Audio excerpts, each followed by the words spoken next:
All right, that is our man Rainer bringing us on for Breakfast with Bob.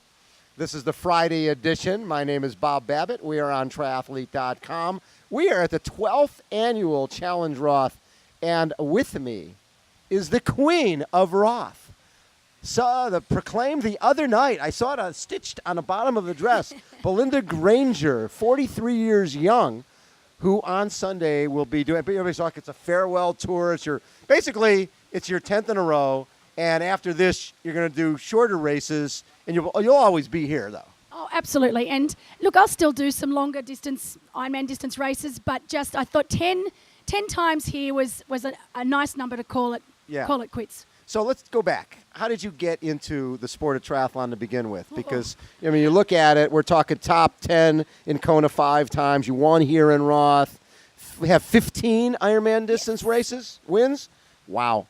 How many total Ironman? Every time I looked, it was a different number. Actually, I'm pretty sure, because I always have to ask my dad, the stats man. He's always up to date with this sort of thing. This will be my 48th Ironman distance race, yes. So you'll probably go to 50 and then go, sprint looks good. Yeah, that was the idea, is to try and get to 50. And I think by the end of this year, I'll get to 49. And so next year I have to pick a race for my 50th. You make a big celebration around Exactly. it. Somebody's going to have to ante up. Another you want me to come? party. Yeah, another party. Another party. That is great. That is awesome. So, but what got you into this to begin with?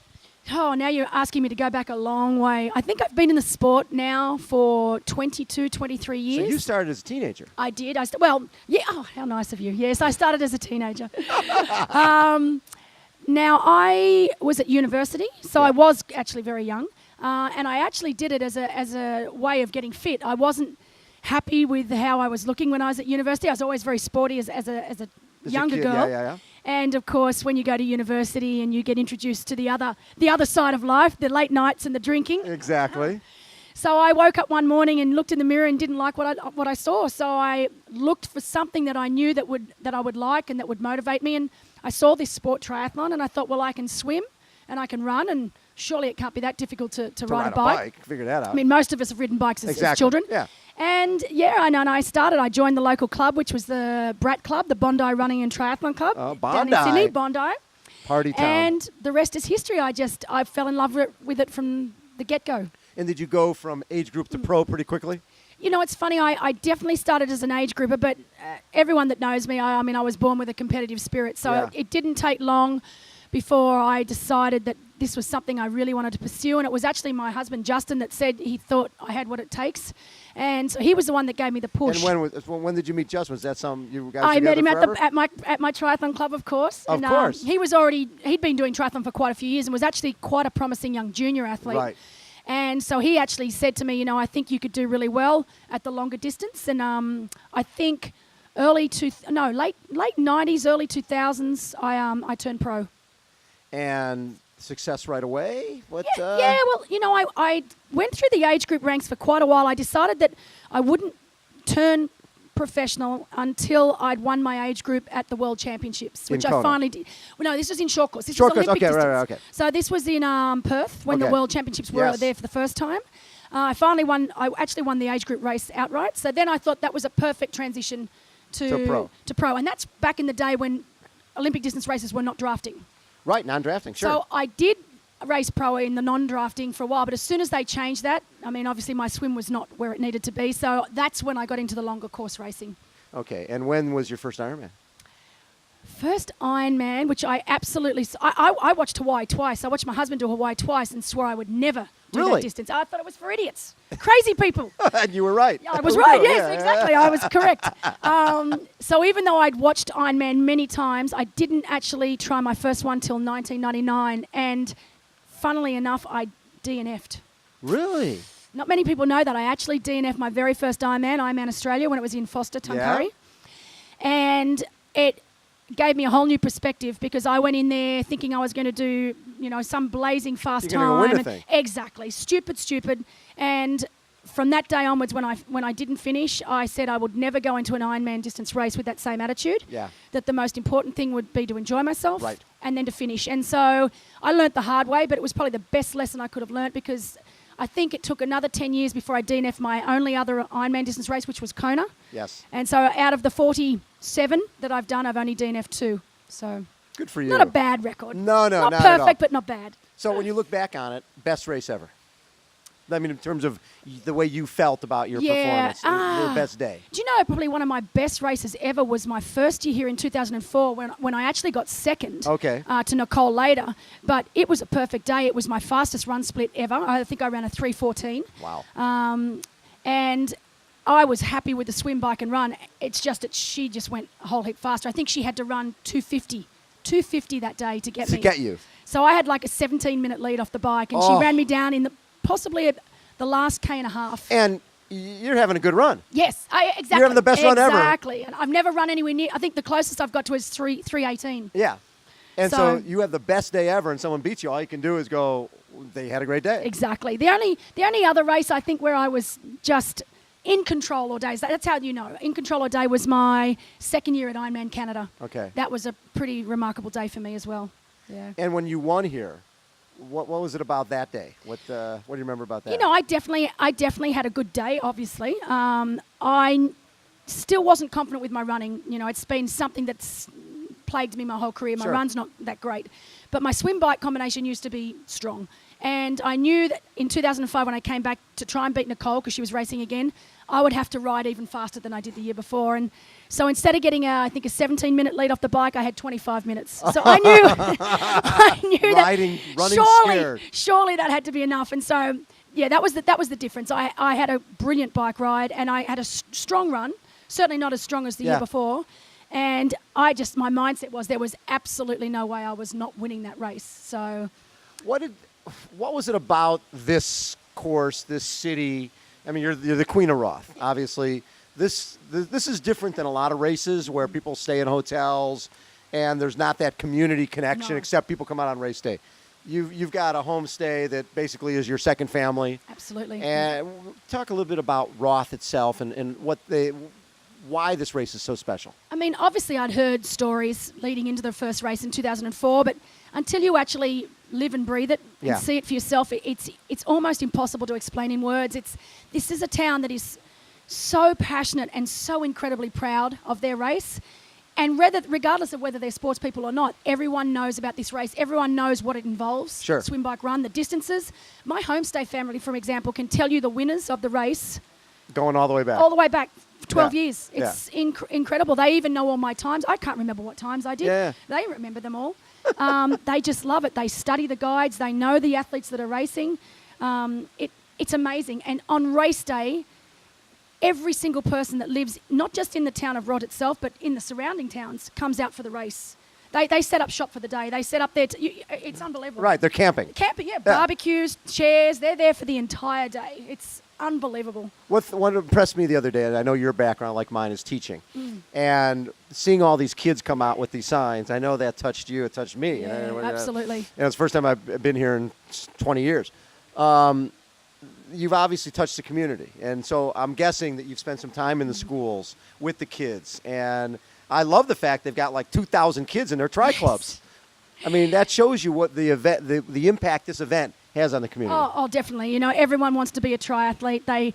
And even the kids know all the triathlon stars. If you come to the volunteers party on the Monday night, it's incredible. If you see the amount of kids that cannot wait to get the signatures of James Cunnama, of Timo Bracht, they love them. They know they're athletes as well. Oh, yeah, no question. And they're not embarrassed to show that they love the sport and that they have their idols, which I just love, that they've got no inhibitions. And they're gorgeous children. And from the very first year I came here, I decided I wanted to do some work in the school. So often I will go to the school and teach a class, tell them about Australia, tell them about the sport. This year, Cam Brown and I are actually going to do a swim session with the local tri club on the Tuesday after the race. Love it.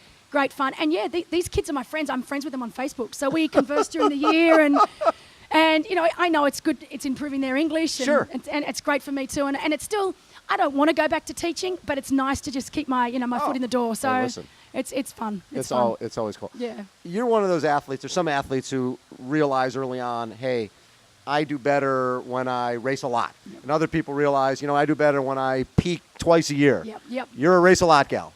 And when did you realize that you can do on multiple Ironmans in a year and really not lose much?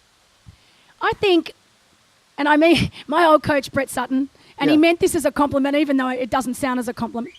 Basically, he thinks I'm unbreakable and that I'm built like a German tank. Yes. Now, doesn't sound like a compliment. That's a compliment. But it is, because, I mean, obviously German technology that, that don't break down. I like to think of myself as a draft horse. Yes. So I'm a working horse. Yes. As opposed to the other horses out there that are the race horses. The thoroughbreds, exactly. Yeah. And I've just been genetically or biomechanically blessed that I just don't get injured. I don't know what it is, but... it frustrates the hell out of Justin because he gets injured always, and the older he gets, the more injury he gets. Whereas I just keep chugging along, and my recovery rate's always been really good. Yeah. However, in saying that, I must admit, since I turned 40, I have to be a little bit careful with the races I choose. It's not so much the racing and the training; it's the travel. It's the travel really that kills takes you a while me. to recover. Yep. So that's what I'm finding now. I have to really think about and plan a little bit more, is the travel and the time difference. Okay. You're also someone who understands talent and it was able to look and see Chrissie Wellington is in a different zone, right? Yeah. So when you look at this field, who impresses you? Who do you think we should be looking out for? Look, absolutely. For me, it'll be Carolyn Steffen, Yvonne Van Vleck, and Sonia from Germany. Right. Obviously, Julia Geyer and Jo Lawn cannot be discounted because they're both exceptionally strong. Julia is still new to the sport and still learning how to race this distance, and incredible talent. Jo Lawn, of course, has so much experience, and the great thing about Jo is that she can destroy herself. She can hurt herself more than any other athlete out there. So you never discount those two. But I think at the end of the day, it'll be between those three girls that I just mentioned. They're right up there in the world. Yeah. So they're three of the strongest. So when you were at TBB and you saw Chrissie for the first time, what were your thoughts? Well, actually, the very first time we saw her, she was. It was on. We didn't even know she was coming. That's typical Brett. He always. Oh, by the way, there's a new girl who's gonna make the chemistry a little more fun. And he knew that. He knew that. He loves it. He loves to stir the pot. And so we woke up one morning. We were all exhausted. We'd been in Thailand for a month. We were, full training. We get up to go swimming that morning on the little tuk-tuk. And here's this girl, pasty skinned girl, straight from the UK, eyes wide open, excited as anything. We're like eyes shut, because you've gone through exhausted, and we're like, who is this? And of course, back in those days, you were usually a professional to join. You had to be a professional to join. She wasn't even a pro at that point. No, we hadn't even heard of her. We didn't even know her as a good age grouper. But you could, within a week, you could tell this guy. I mean, even her physiology, even back then when she first started, she was still so incredibly cut. Her body was amazing. Just riding behind her core was just incredible. It was like a cement block. And you knew pretty much within weeks. But when she first started, she wasn't swimming particularly well, and her bike skills were atrocious. She couldn't handle a bike to save her life, And that was the one saving grace we had. But you knew it was coming. We knew it was coming. And I still remember that year in Hawaii. She won Ironman Korea, the first Ironman earlier. And when she caught us on the bike, and typical Chrissie, she rode up, she caught the group. She rode up beside me and she goes, Belinda, this is actually pretty easy for me. I don't know what I should do. I said, well, you shouldn't stay here. I said, go. And she's like, can you come with me? I'm like, I can't. I wish I could. I wish I could. But you go and you don't look back. Anyway, she said, okay. And she took off. And not anything crazy, just slowly took off. And I saw the girls look around, Rebecca Keat, Sam McGlone, Kate Major. And I looked back at them all and I said, well, girls, you've just missed the bus because there goes the winner. And they're like, who is she? And I said, well, if you think she can ride, because back then her run was her strongest leg. I said, her run's even better. So, and she did it. Exactly. And never looked back. And we had no idea who she was. No. Waving, smiling, kissing babies. Unbelievable. Stopping to do push-ups. Didn't matter. She did it all. But, to Chrissie's credit, and I have to tell you this because I haven't heard from Chrissie for quite a few months, but I got an email from her this morning wishing me the best of luck, just sending me the most beautiful email, and that's typical. Typical Chrissie. I haven't heard from her for a few months. She's, she's busy all around the world, but she had the time to stop, send me an email specifically for Roth, wish me a happy 10th anniversary, and, just really, that's honestly typical Chrissie. She's always thinking of other people. Love it. Well, happy anniversary from us. Thank you. I feel old. Oh, you're not old. Belinda Granger has been our guest. This is Breakfast with Bob. We'll be up on triathlete.com a little later. Again, we're from Challenge Roth. And it would not be complete without bringing our man Rainer in to take us out. Rainer.